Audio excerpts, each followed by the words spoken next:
Now, the state of Indiana, the state park system started in 1916, and over the course of about 6 or 7 years, the Prairie Club, the Federation of Women's Clubs, the Wildflower Society, the Geographic Society, all of these different groups out of Chicago really pushed to help fundraise to get a park, a state park in the dunes.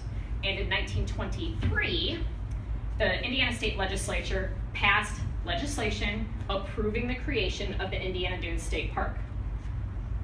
But they said, okay, you can have a park, but we're not giving you any money for it. Well, how are you going to create a park if you can't buy any land? So these groups fundraised.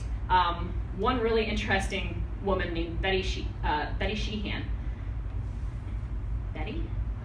Bess. Thank you. Bess Sheehan was part of the Federation of Women's Clubs, and she sent out those little cardboard boxes to kids to have them collect their pennies. And she actually collected thousands of dollars worth of pennies from these kids who just stuck their pennies in these little cardboard bank boxes.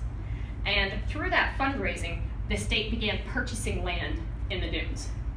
Now, the Prairie Club had owned about 46 acres of beachfront property in the Indiana Dunes. They really didn't want to sell their land, but they did realize that in order to conserve it, in order to save that land from being built by business, by industry, they had to do their part.